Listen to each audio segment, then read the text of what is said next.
Ladies and gentlemen, this is the main event. Fight fans worldwide, you've tuned into the #1 undisputed boxing podcast today. This is the Boxing Breakdown.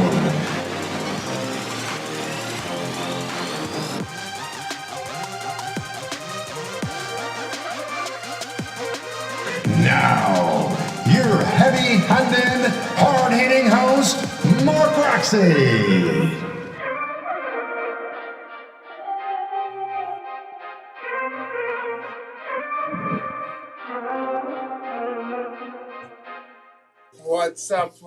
What's up, and welcome to another edition of the Boxing Breakdown.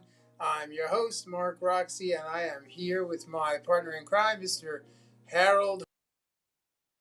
What's up, bro? What's going on? What's up, man? How you doing? How you feeling? I'm feeling great, man. I'm feeling really good, and I'm super excited to be with you today here. And yeah, man, listen. First of all, boxing fans this weekend were lit up, and they got the biggest treat in the last, I don't know, at least the last year, man. Can't remember a fight that was so shocking and I'm so all hype. I'm all hype. I know it was so shocking and it was so unexpected by many of the pundits and many of the fans, and we're talking about the Ryan Garcia versus Devin Haney fight that took place this past weekend on DAZN pay-per-view. It took place in New York City, in my hometown, Brooklyn, New York, the Barclays Center, and it was a jam-packed arena. And listen, by now, everybody has heard the news. And if you haven't heard the news, I don't even know why you're listening to the podcast, but thanks for being with us. Anyway, whether you're on YouTube, Facebook, or Instagram, wherever you're listening to the Boxing Breakdown, thank you for being with us. You can find the Boxing Breakdown on Apple Podcasts, Google Podcasts, or wherever you get your podcasts. And Harold, Got to pay the bills. Got to pay the bills. You slowing up the progress of the boxing with all that. Yeah, man. Like, listen. So Ryan Garcia put on the performance of his life. Let's go, Harold. Come on. I know you saw the fight. Tell me. Garcia really proved that if you let your mental situation not bother you, you can do what you do best easily. Yeah. And he was on an island of comfort, emotionally, physically. He had nothing to lose, and he knew that he could always beat Devin Haney because he beat him when they were kids, and he had something on him. He will always have something on him. Yeah, So man. Like, Haney knows that he can't beat him, and that is what really happened. The mindset. Ryan knew that he could beat him, and you know it was just a great fight. there's You a got lot to to be start said. opening up the box on it, but that was a great fight.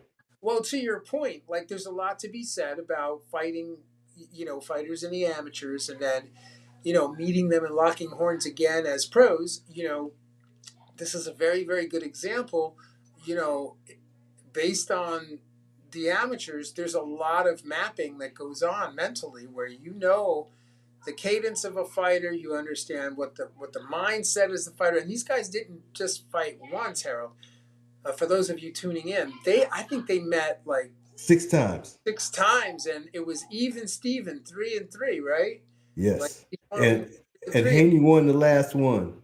Yeah, and so this one was really like, I'm not going to say it was like, time to get revenge from my loss, but there was something about this fight, the characteristics of this fight that um, really had the boxing world shocked, because 99% of the folks out there, well, I mean, not I, as you know, but 99% of the boxing fans out there had Devin Haney winning the fight. And prior, just, I went on the record before in many of the previous podcasts, and I said, yes, Devin Haney has the skills to kind of win this fight, and much of it had to do with his, what Ryan was going to do mentally, and if he showed up mental. But the fact is that, you know, what I learned about him, is that he really is a master of media and marketing. That he really understands how to manipulate and move the market, and that is something really, really amazing as a fighter, that he understood how to sell the fight. He sold Yes. the fight. Some of it is just happenstance. It just happens. Initially, he's not looking to do that, but it's starting to roll downhill, if you will, Yeah, and some of that stuff just happens to fall in his lap. Some of it's intentional, some of it's not. It's all good, yeah, but the bar has been set so high. The cringe level has been set so high by him. Anybody that comes into the public with anything like that has to top not the craziness, but the level of what it was, which was very cringeworthy. So, you know, it was shocking what Ryan said, but whoever comes up next with their next situation is gonna be more shocking than that. He set the bar for yeah, that. yeah, no doubt. And not only did he set the bar, but I think what was shocking, when you go back and you watch the folks, go back and watch the pre-fight interviews, go back and see the lead up, all of the marketing that they did leading up to the fight, and what you're going to see is that Ryan Garcia pretty much spelled out how this thing was going to go down in his comments. He really visualized this fight and saw how it was going to happen, and he was very, very consistent about that through the lead ups of all the fight. And I think, what was most shocking is that very few people out there actually also believed in what he was saying. They didn't really get that, Ryan knew what he was talking about. And, leading up to the fight, let's talk about the weigh Yes. in and the stuff that, because I think, a lot of folks were like, what's wrong with him? Why Okay. is he drinking beer? What about that? Okay. Well, at the weigh-in, what they said he came to the podium with a beer. It wasn't a beer. It was actually tea in a beer bottle because he is theatrical, of course. Yeah. Yes. So he came there with that. You talking about in the weigh-in? He just said that he wasn't going to be taken advantage of again as far as his weight was concerned. So he was Right. going to come in at whatever weight it happened to be. I mean, there's so much financial stuff tied up into that. I don't know if the people want to hear about it, but a lot of money changed hands because he was overweight and this, that, and the other, and he made certain promises and whatever. He told Delvin, "I'll give you $500,000 for each pound I'm overweight." So he sent Devin $1.5 million, and Devin said he got it.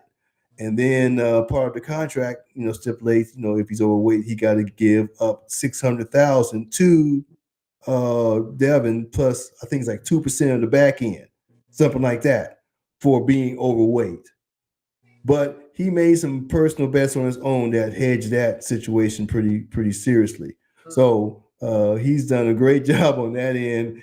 If he was delusional, he bet 2 million on himself and he made 12 million. So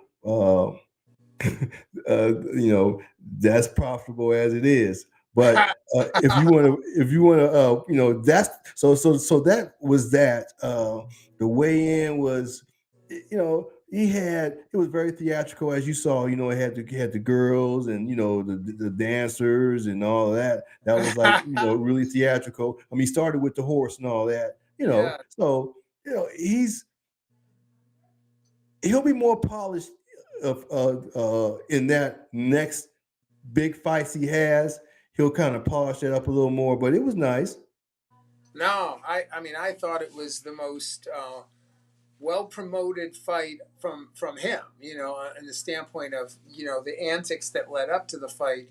I mean, the slap that was heard around the world, the slap Devin Haney slapped him in the up. I think they were. I don't know where were they. Were they on the at the Empire State Empire Building? State Yeah, Building. and the nice slap at the Empire State Building is always a good move. And Yeah.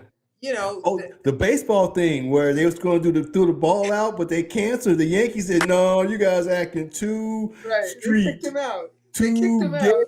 for us. Yeah, We're just cool, you guys." And they went all the way down there, sat down there 2 hours apiece. They kept them away from each other. They were in the suites and enjoyed themselves or whatever. But when it came to yeah, throw the ball, they said, "You guys aren't throwing nothing. You might as well just head on back out." But they had a good time while I was there. But then Ryan badmouthed the Yankees, and De La Hoya was right there on camera while he yeah. badmouthed them. So it was all perfectly marketed, just like you said, Mark. Oh, Uh, whether it was intentional or not, it whether had all wait, those Harold, elements in it. Harold, That's for sure. pause. Whether it was intentional or not, there isn't anything these guys do that are not completely intentional. These Ryan kept guys saying, "I are, know what I'm yeah, doing. I know what I'm doing." yeah. So These guys are so friggin' intentional about everything. It's mind blowing. And, their marketing teams and the people that, the big, the people that are running, that have the bag, they know exactly how to get us boxing uh, pundits but and but fans and everybody in the pocket. They but know how to. Ryan did this by accident. He was looking for shock value, and he ended up with a perfect marketing No, situation. amazing. And then all the stuff. I mean, all of the hype on the other end. I'm not no discredit to Haney and Bill Haney particularly. He there were some great memes and some great things that were out. That were being done. To promote the fight.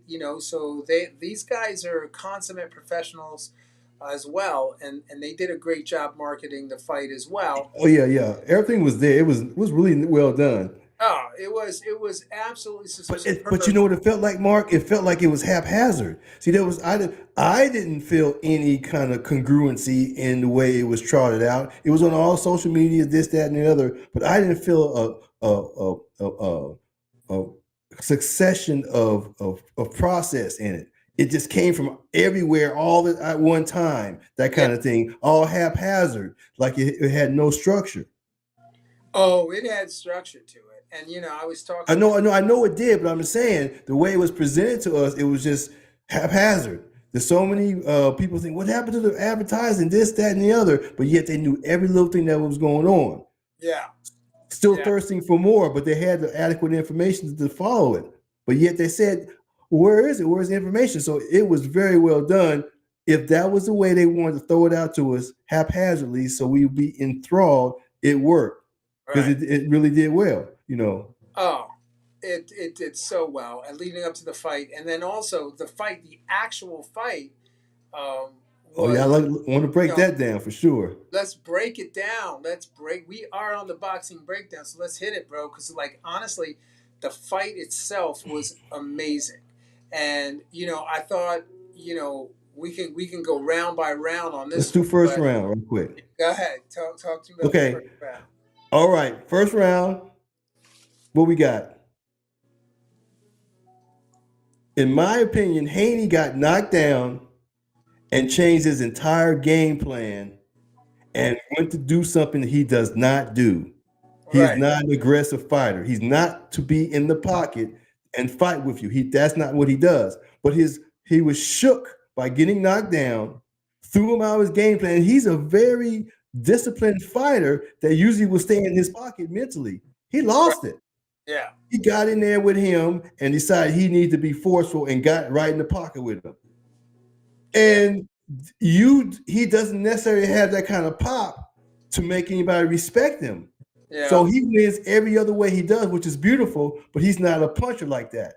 And he went into the wheelhouse of a man who does that. Well, And I the twitch hook just had his way. He couldn't keep his head off the line, Mark. I yeah, mean, his head was off the main line, but he kept ducking right into it. yeah. I mean, look, there's no question in my mind that first of all, I got to tell you, this fight is a modern day classic. This fight's going to go down in the record books because this was a classic matchup. You know, they've touted, and we've been talking about this for 2 years, Harold. The Four Kings. You know, we've been going down and talking about, well, who fights who, who's left standing. Go back and listen to the previous podcast, and you'll hear us. We talk about these guys all the time, but they finally met. They finally met, knowing each other, knowing everything about each other, which is one of the reasons why I think they just came right into the center of the ring. Both of them on their front foot, exchanging punches, like attacking one another, and you know, at the end of the day, the guy who comes, you know, boxing is done in weight classes for a reason, guys. There's a reason why there's weight classes. So when you're able to orchestrate a 3.5 pound weight advantage against a fighter you've met and you've fought throughout the amateurs, and you know him almost as well as you know yourself. And yes, they both have matured. They sit down on punches. They do certain things that they didn't do in the amateurs that they now do. But at the end of the day, the cadence of a fighter and the rhythm of a fighter is going to pretty much be there. If you've met them and you fought them, you're going to come to the center of the ring a little bit more aggressive than you normally would because you Yes. feel like you know this guy. So Yeah, he sunned him. He did. He sunned him. You're my son. yeah, He did. he really did. And you know, I mean, the fight round one was you know, a very very good fight. I mean, a good round, and I actually had Garcia up for that round. I don't know, how did you score that Yes. first round? Well, the first round I had the Garcia. Of course, he won the round because he Yeah, had the knockdown. yeah, But after that, I thought that he would possibly rest on those laurels. You know how they do, Mark. You knock somebody down early and you're looking for it the whole fight and you end up losing. yeah, And yeah. I was hoping that he would go back to the offense and give us another round one, not just sit on his haunches, Right. and wait for it to come. But he didn't. So as far as the first round is concerned, he exacted, the situation for me. As I said before, I just thought Haney just kind of got out of his game plan and he didn't go back to it. He Yeah. was out of his. In that first round, it was kind of a microcosm of the whole fight because he was forced to fight outside of himself, and that was to his demise. No doubt about it. Yeah. You know. Yeah. I Now was the looking. weight difference, as you say, now the weight difference is monumental, no doubt about that. Oh my gosh, hey, I wonder what that weight would have been, the unofficial weight. And Haney didn't do it either. He didn't take it either. Right. So we don't know what they came in at. I mean, he could have came in at 65 or 65. He could have came in there at 65. Maybe Yeah. Haney, maybe 58 Yeah. No doubt. or No more. doubt. I don't know. I can't say, but his experience with Tank was so negative. He paid, Well. like you just said, he paid whatever he had to pay so he could come in overweight, Well. comfortable. They If I got did to it to pay him. $20 million, I'm not being taken advantage of at all by any kind of weight situation. I'm gonna come in strong, and I'm gonna do what I do. And like you said, but he paid to do that. He They paid to do that. and he paid to do it. It was a smart move, and you know the reason I say it was a smart move is because you know you're supposed to not take a fight like that. If you got a fighter that you're contracted to fight at 140 pounds, and he comes in at 143 pounds, point five, you know your team should be like, okay, we're not fighting. The fight is off because unless he loses that pound by that weight by a certain time, specified time by the commission. But at the end of the day, he didn't make the weight. He knew he wasn't going to make the weight, and I believe the fact that they even had a conversation about the fact that he would come in over. I believe that the Devin Haney camp knew he was going to come in over, so they made a bet about it. So if they made a bet about it, they knew it must have known something. Yeah, but everybody, and this is, well, of course, this. This is what happens in boxing.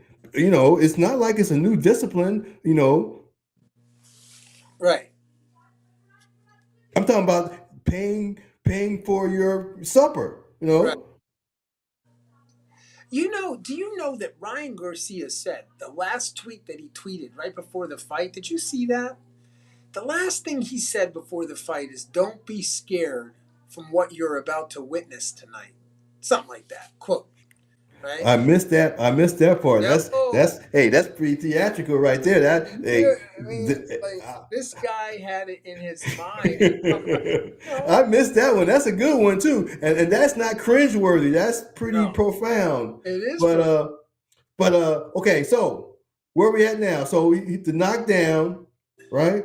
Yeah, And the recovery, if you will. yeah, Okay, round two. Just to start that off, Haney won the next round one, two, number two. He won that next round because right. he went to what he does and he wasn't trying to stand in the pocket and engage. But when it got good to him in the subsequent rounds, he tried to stand in there again and he got hit again. He kept going back in there. Why? What was he? What would you think they were thinking about? And he was Why trying would to they? hook with a hooker. He was trying to throw left hooks with a hooker, which is not even his thing. He just was out of character because he got knocked down. Why do you think he did that? Why do you think they? I mean, do you think that was part of the plan to try to be on his front foot and push Garcia back? No, he had his game plan. The game plan got augmented. When he got knocked down, he thought in his mind, I need to be aggressive. And then let me go do this. But he doesn't do that well, being aggressive in the pocket with the guy. Right. And he just lost his mental concentration. He couldn't keep his head straight off that line, and he just decided he wanted to be a aggressive fighter, but he doesn't have the pop to do it. He can't Right. move anybody back, and he makes himself vulnerable. Yeah. But it was an ego thing. It was ego, ego, ego. And I'm surprised because he's got such a grasp on his mental part, such a situation that he just Right. he fell for that. Fell for that. That's I don't understand it. But the ego is a powerful thing right there. Now, if he fights him Right. again, it'd be a whole different story. It'd be Yeah. kind of like when Ray Leonard came back and fought Duran that second time, where he was mentally locked in, and no matter what Duran tried to do or whatever, he locked him out there mentally. He wasn't falling for nothing. And then Duran got frustrated. So I Right. see if they do a rematch, that's what I see happening. But Yeah. this one, he decided to stand there and throw with him. Yeah. He know he got that fast twitch. I know he worked on that punch too. Mark, tell me, what did he do to prepare for it? Well, I mean, if you watch if you watch what Ryan does and the way he trains, he's first of all he's heavy-handed. He's got good punch placement, and he's got this incredible speed. And the thing is it's one thing if you've got speed, right? But when you've got speed and size on your opponent, there's nothing that Haney would have been able to really do to counter both the size and the fact that he's got the speed on him. So in any exchange, while Haney would hit him clean and hard at times, really good stabs to the body, good punches. Yes. There were some good overhands that he landed throughout the fight. Um, but I think that Ryan Garcia understood that when it came time to trade and he got the right timing on the trades, that he was going to come up, he was going to be there first, and his punches were going to be more thudding. And that was just something they worked on. And I think that, to tell you that he worked on the hook constantly. But you know what his coach was so good in this fight because you could hear him talking about do not give up the jab. Derek James. Come back there. Yeah, excuse me. Sorry about that, Derek James. But yeah, Derek James was talking about the importance of the jab, which is something I underscore with anybody that I, work with or anybody that I, if I get the opportunity to to work in a camp or to, make suggestions to fellow fighters that I know, right before a fight, I'll always say, don't give up the jab. Because at the end of the day, the jab is king. And, there were times in the fight where Ryan Garcia did give up the Give jab. up the jab. He He did. did. And so the fact that Derek James was able to keep Ryan Garcia focused on that, because I'll tell you, when Devin Haney tried to come back and win some of those middle rounds, you could see him on the front foot trying to press Ryan Garcia. Ryan Garcia got on his That's bicycle. right. He started moving a little, and the point was Ryan Garcia was going to try to land the hook into the straight right hand. So I know they worked on the right hand. Ryan Garcia has a tremendous right hand. I think that his right hand, in some ways, could be possibly better than the hook, but they Because he don't. throws this nice and straight. That's true, and it's sudden. It's a beautiful right hand, and the thing about it is that the reason he can't get it off, Harold, and those of you listening in on this, this is valuable information. He can't get that right hand off because he's not using the jab effectively enough. And if he were able to develop the jab better into the hook, because there were times where he could do jab double hook right hand, jab hook right hand. There were opportunities to do all of those combinations. There were opportunities to do double jab because of the distance that Devin was giving up on his back foot. There were opportunities for him to double jab into the right hand, throw the hook, and finish with the uppercut. Yeah, Because because he got him with a what? He jabbed and caught him with that hook, that yeah, one knockdown correct. Because the jab is what was is, first. and it means if they want to prepare for anybody after this, Tank, Teofimo, any of the big fights that are out there for him to Got to capitalize. work on that Even jab. even though he's saying he wants to go up to 147, okay, you think you're not going to need a better jab at 147? I would say you will. And That's true, but Haney helped himself to that situation. Haney walked in there and said, "Okay, well, apply what you've been working on me. Here I am."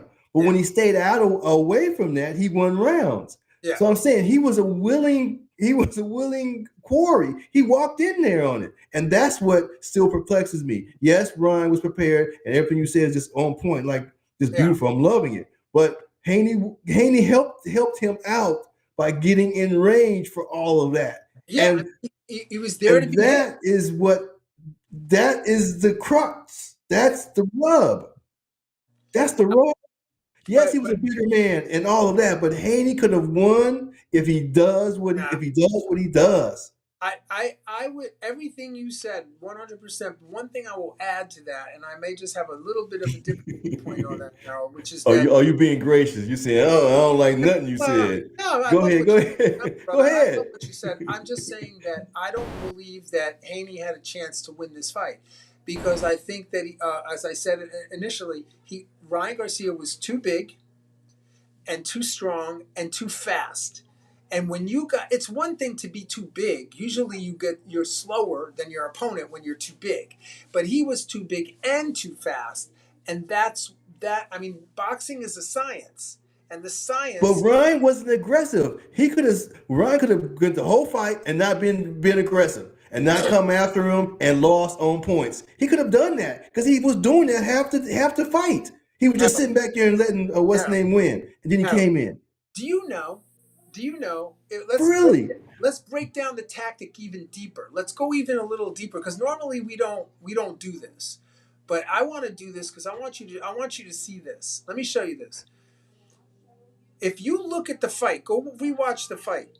What you'll notice, and what I noticed very succinctly, is how Ryan Garcia and his team, Derek James and the team, what they did is they came out every round and they won the first 30 seconds of every round. And then they went on the bicycle. And then he went on his back foot. And then he went into counter mode. Go watch the fight again, because their tactics were more specific. Sorry, Derek James, but you can't fool me, bro. I know what you did, because I studied the fight. And I watched exactly what you were pulling off. It was magnificent. You're a genius. Because It was, but there was also a willing party. Yes, yes, but he still. I get what you're saying. He still made himself available for that work. He did, and I thought he would have a better chance to win the fight if he stayed away from that. You can have a game plan and you don't get to execute it. Period. Like that. The last thing I saw was what Wilder had the right hand. He couldn't drop it. Not because of age or whatever. He just couldn't drop it. So So check this to out. me, I get what you're saying, and it's deep. But for me, uh, help. Haney helped himself to the situation. Yes, Right. they planned it out or whatever, but what helped to me is he changed his game plan. Right. He became aggressive. Now, what if he hadn't become aggressive?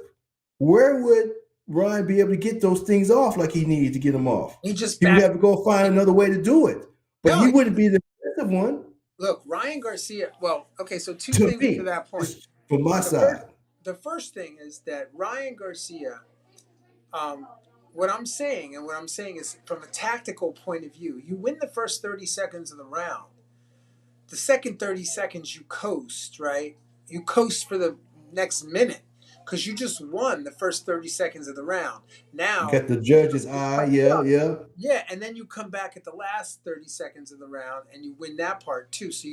So basically you're looking at fighting it in three pieces, right? And I'm saying that if he was successful with that and he won that first 30 seconds, first minute of the round, then what you end up with, right, is you end up with an aggressive Devin Haney who has to come back and try to win the second half of the round, right? And so when he's coming and he's stepping on his front leg to try to win the next part of the round, now he's susceptible to those hooks. He's susceptible to check hooks, to walking in. And then when he gets there, Ryan Garcia was the bigger man. So he'd push him off, push him back, and throw these blazing three-punch combinations, ending with the hook. So if you think about that from a tactical point of view, it's brilliant. You win the first minute of the fight, first 30 seconds of the fight, whatever that ends up being, and then you force the other guy to fight the kind of fight he doesn't want to fight, which is an aggressive, come forward fight when all Devin Haney really should have done is wait for his work to come and eat, right? Which is what you said. Yeah. But he couldn't do it. But we're saying the same thing now. Yeah. And I agree with you now. I got you now. Okay. Because he's going to be aggressive the first 30 seconds no matter what and establish that narrative. Period. Yeah. Right. All right? Because that's the game plan. You come out, you win the third, first. Okay. And what I'm saying, I see it in a bigger picture. When he knocked him down, yeah, he changed his night. But what you're saying is the same thing he got from knocking him down. Right. He got that from the first 30 seconds of the first round. So in actuality, what I saw because of the knockdown that changed his demeanor, no, his demeanor was changed in that first 30 seconds of that first round because he lost it. Yeah. And then he got knocked down. So we're saying the same thing. Absolutely. We're saying the same thing. We're discussing it in a slightly different way. But yeah, man, that's the point I'm trying to make. In that seventh round, you remember the seventh round, that was pretty intense, man. Once you started getting to those later rounds and you had you had all the wear and tear. It was beautiful work though. It was beautiful work. It was seeing Haney move and do what he had to do outside of his character, that was impressive. Now, he tried to do something he doesn't do, and he did it well. Yeah. Harold, check out the CompuBox numbers for this fight, right? So total punches landed, right? Haney 87, Ryan Garcia 106 punches, right? So total punches thrown 214 for Haney, 285 for Ryan Garcia, right? And then the percentages landed. This is where it gets really interesting because Haney's 41% of his punches landed versus Ryan Garcia's 37%. And then the jab landed. This is where Garcia can improve. Devin Haney landed 42 jabs. Which is his bread and butter. to Garcia's 11. He only landed, hell, Ryan Garcia only landed 11 jabs in the entire fight. So when Right. you look at that, that's phenomenal. Actually, he threw though. So Haney threw 85, and Garcia threw 54 jabs in the whole fight. So you're looking at a percentage of 49% versus 20%. Power shots. This is where the difference was for Ryan Garcia, slowly dismantling Devin Haney, slowly and methodically dismantling him. Power shots landed 45 by Haney and 95 by Garcia. 95 power shots landing. Power shots thrown 129 by Haney and 231 power shots by Ryan Garcia. So Ryan Garcia, so if you look at that, a couple of things that stand out to me there. Ryan Garcia comes with a tremendous amount of physical power to the fight. He's looking to end it. He's got bad intentions on every punch, right? He's not throwing jabs, right? He's stepping to him on his front foot, and he's throwing 285 punches. So he's coming with power, throwing shots the entire time. And he's whipping that hook like a jab. Woof. That's the one that opens the door for him. It's not a jab in the orthodox way where your arm is extended, but he's using it the same way, right? It's a lead hook, and he's so quick he can get in there without the safety of the extension of the arm. Yeah. But you're saying if he goes ahead and gets that jab discipline in, it'll be good for him. But just like you just said, look at his knockouts. He's knocked out everybody except for one person, right? So, and I went back and looked at all his stuff. It's all the same kind of thing as Mark, you said with the hook and with the left hook and all that, right? Yeah. But he jabbed earlier in his career, Mark, and he got away from that when he started putting people away. So, what kind of migration was that? You think he can go back to that?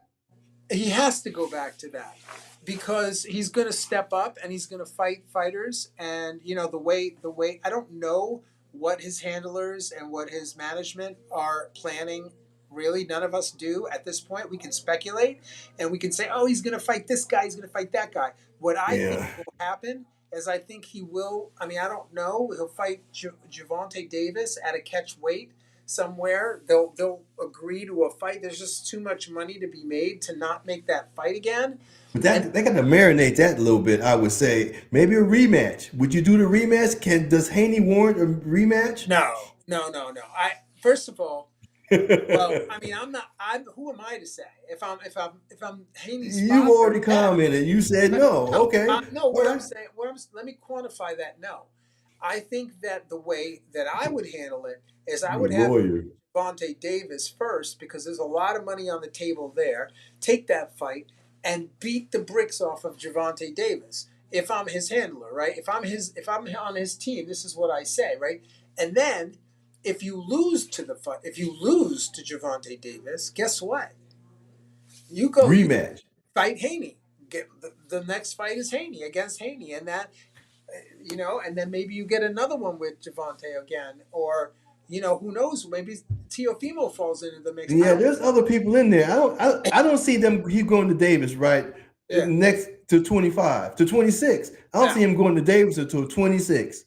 He gonna fight 2 more times this year, two more times next year, and then we'll see that in 26. What about Shakur? You acting like he's nowhere to be found. How come he doesn't work into your process at all? Say again. Stevenson. How come he doesn't work into your process? He's not. No, because I just don't. I just don't. No. Why? We're not talking about Stevenson because he wants a fight. Of course, he wants a fight with Ryan Garcia.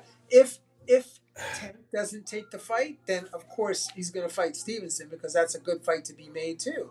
But that's not the fight I'm talking. I'm just saying, like I said, I started out by saying I don't know.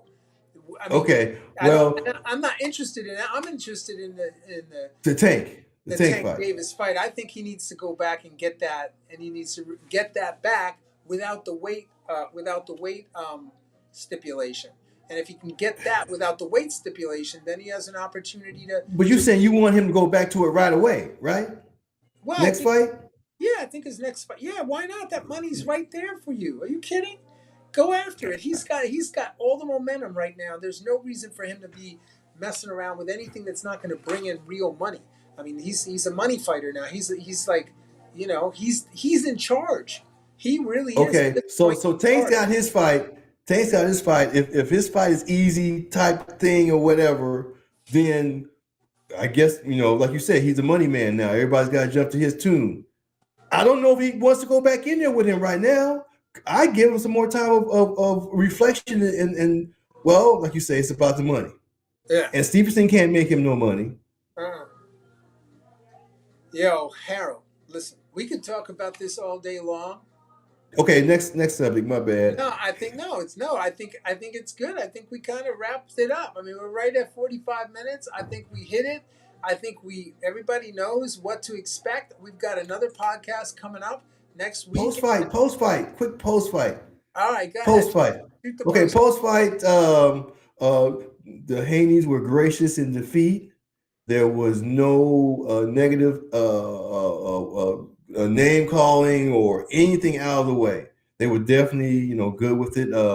As you know, he said, "Hey, let's fight again," and Ryan said he was good with that. So that showed class because they did show that. Now Ryan, on the other hand, is going to go off the hook. He's going to double down. The things he's going to say the next 2 or 3 months will be just totally outlandish. I mean, just far beyond what he said previously, because he wants everybody to eat the crow. And he's really going to be really cringeworthy this next couple months. So just look out, because you're going to hear and see some crazy stuff from him. But hey, he had a situation. Now, for me, it's like this. Yes, he won the fight. But if there's a mental issue, it still has to be addressed. If it's a mental issue. Nah, bro. Because let me finish. Because he won the fight doesn't mean that it wasn't a mental issue. But on the other hand, if he's crazy like a fox, he's crazy like a fox.